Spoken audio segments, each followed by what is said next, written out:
Hi అండి, అస్సలాము అలైకుం. Welcome to my channel Heena's home style journey. చాలా రోజుల తర్వాత అయితే లాంగ్ వీడియో చేస్తున్నానండి. ఎందుకంటే మేమైతే పండగకైతే ఊరు వెళ్ళినామండి. అక్కడైతే వీడియోస్ అయితే అప్లోడ్ చేయడం కుదరలేదు, తీయడం కూడా కుదరలేదు. అందుకోసం అయితే మళ్ళీ మేమైతే ఇప్పుడు బెంగళూరుకి అయితే రిటర్న్ వచ్చేసామండి. ఈరోజు అయితే మేము మామిడికాయ చట్నీ ఎలా చేయాలో చూసేద్దాం. ముందుగా మామిడికాయ తీసుకొని ఇలా అయితే క్లీన్ చేసుకోవాలండి. ఇప్పుడు మేము క్లీన్ చేసుకున్న మామిడికాయ అయితే తొక్క తీసుకున్నాం కదా. ఈ మామిడికాయ అయితే ఇప్పుడైతే తురుముకోవాలండి.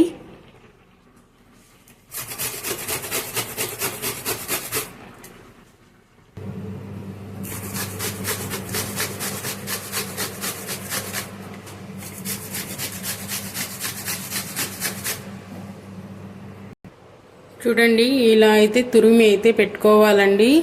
ఇది తురిమే చాలా కష్టం అండి. చాలా జాగ్రత్తగా అయితే తురుముకోవాలి, లేకపోతే ఏళ్ళు అయితే ఇది అయిపోతాయి. చూసారు కదా ఎంత బాగా అయితే ఉందో. ఇప్పుడు చట్నీ ఎలా చేయాలో చూసేద్దాం. ఇలా బ్రౌన్ కలర్లో వచ్చేలాగా అయితే వేయించుకోవాలండి. ఇలా బ్రౌన్ కలర్లో వచ్చిన తర్వాత స్టవ్ అయితే ఆఫ్ చేసేసి ఇంకా ఇది అయితే మిక్సీ అయితే పట్టుకోవాలండి. చూడండి, ఇలా పౌడర్ అయితే చేసుకోవాలండి. చూడండి, ఇప్పుడు మామిడికాయ చట్నీకి కావాల్సిన ఇంగ్రీడియంట్స్. ముందుగా అయితే మామిడికాయ అయితే తురుము అయితే పెట్టుకోవాలి. కరివేపాకు, ఆనియన్స్, అలాగే వెల్లుల్లి, కొత్తిమీర, మెంతి పొడి, కారం, పసుపు, ఇవన్నీ అయితే ముందుగానే అయితే రెడీగా అయితే పెట్టుకోవాలండి. అవన్నీ రెడీగా పెట్టుకున్న తర్వాత కొత్తిమీర, వెల్లుల్లి అయితే కచ్చా పక్కగా మిక్సీ అయితే పట్టుకోవాలండి. చూడండి, ఇలా అయితే కచ్చా పక్కగా అయితే మిక్సీ అయితే పట్టుకోవాలండి కొత్తిమీర, వెల్లుల్లి అయితే. ఇప్పుడు ఇలా మామిడికాయ మేము ముందుగానే అయితే తురుము పెట్టుకున్నాం కదా, ఇది కూడా అయితే కచ్చా పక్కగా అయితే మిక్సీ అయితే పట్టుకోవాలండి. చూడండి, ఇది కూడా ఇలా అయితే మిక్సీ అయితే పట్టుకోవాలండి. ఈ విధంగా అయితే మిక్సీ పట్టుకోవాలండి. చూడండి, ముందుగా ఇలా కడాయి పెట్టుకొని ఇప్పుడు చట్నీకి తగినంత ఆయిల్ అయితే వేసుకోవాలండి. ఆయిల్ కొద్దిగా ఎక్కువగానే వేసుకోండి. ఆయిల్ కొద్దిగా హీట్ అయిన తర్వాత దాంట్లో అయితే సాసులు అయితే వేసుకోవాలండి. అలాగే దాంతోపాటు కొద్దిగా జీలకర్ర అయితే వేసుకోవాలి.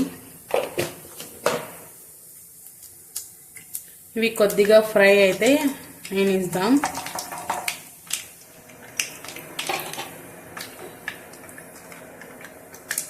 ఇది కొద్దిగా ఫ్రై అయిన తర్వాత దాంతో పాటు కరివేపాకు, ఆనియన్ అయితే వేసుకోవాలి. కరివేపాకు, ఆనియన్ వేసుకొని ఇప్పుడు ఇది బాగా అయితే ఫ్రై అయినిద్దాం. చూడండి, ఇలా బాగా కలుపుకుంటూ అయితే ఫ్రై అయితే చేసుకోవాలండి ఇవి. ఇప్పుడు దీంట్లోనే మేము ముందుగానే మిక్సీ పట్టుకున్నాం కదా వెల్లుల్లి, కొత్తిమీర, అది కూడా వేసుకొని అయితే ఫ్రై అయితే చేసుకోవాలి.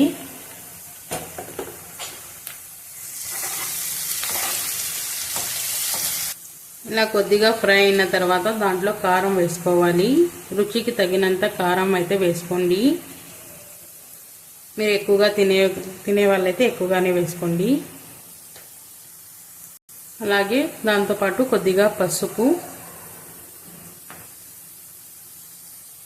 అలాగే సాల్ట్ అయితే వేసుకోండి.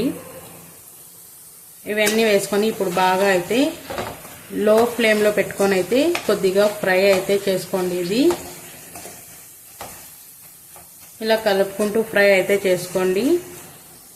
ఇది కొద్దిగా ఫ్రై అయిన తర్వాత మేము అప్పుడైతే మెంతి పౌడర్ అయితే చేసుకున్నాం కదా, ఇది కొద్దిగా అయితే వేసుకోండి.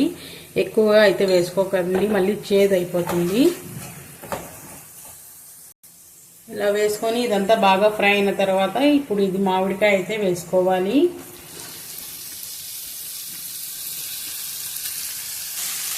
మామిడికాయ వేసుకున్న తర్వాత ఇదంతా మొత్తం అయితే బాగా అయితే ఇలా కలుపుకోవాలి.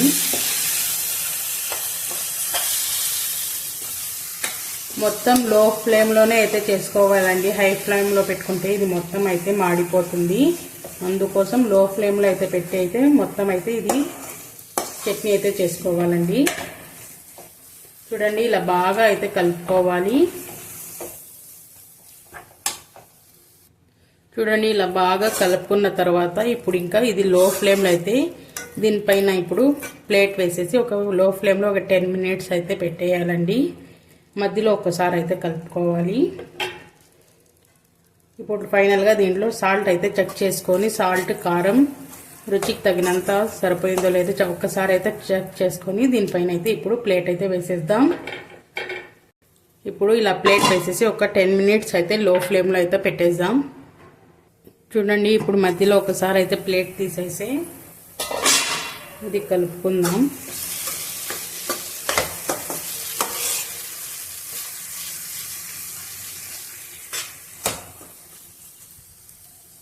ఇంకా ప్లేట్ తీసైతే చూద్దాం. చూడండి చట్నీ అయితే అయిపోయింది. ఇలా నూనె అయితే పైకి తేలితే చట్నీ రెడీ అయిపోయినట్లే. చట్నీ అయితే రెడీ అయిపోయింది. అంతేనండి మామిడికాయ చట్నీ. ఇది నిలువ కూడా పెట్టుకోవచ్చు. ఒక 10 to 15 డేస్ అయితే కూడా బాగుంటుంది, ఏం కాదు. ఫ్రిడ్జ్లో పెట్టుకోవాలి. చూసారు కదా, ఇంతేనండి మామిడికాయ చట్నీ. చాలా ఈజీగా సింపుల్గా అయితే చేసుకోవచ్చు. వేడి వేడి అన్నంలోకి అయితే కలుపుకొని తింటే చాలా బాగుంటుంది. చట్నీ అయితే రెడీ అయిపోయిందండి. ఇంకా 2 మినిట్స్ అయితే ఒక 2 మినిట్స్ హై ఫ్లేమ్లో పెట్టి ఇలా బాగా అయితే ఒక 2 మినిట్స్ అయితే కలిపేయండి. అంతేనండి. ఈ మధ్య లాంగ్ వీడియోస్ అయితే అస్సలు పెట్టలేదండి. షార్ట్ వీడియోస్ అన్నా పెట్టాను, కానీ 2 డేస్ నుంచి లాంగ్ వీడియోస్ పెట్టి చాలా రోజులు అయిపోయింది. ఊరికి వెళ్ళినప్పటి నుంచి నాకైతే అస్సలు కుదరనే లేదండి వీడియోస్ తీసేకి కానీ అప్లోడ్ చేసేది కానీ. ఈరోజు అయితే మళ్ళీ చేసి పెడుతున్నాను వీడియో. ఉన్నట్లయితే సబ్స్క్రైబ్ చేసి లైక్ చేసి షేర్ చేయండి. అంతేనండి ఈరోజు వీడియో. అంతేనండి. ఇంకా చూడండి స్టవ్ అయితే ఆఫ్ చేసేస్తున్నాను. మర్చిపోకండి అందరూ అయితే సబ్స్క్రైబ్ అయితే చేసుకోండి.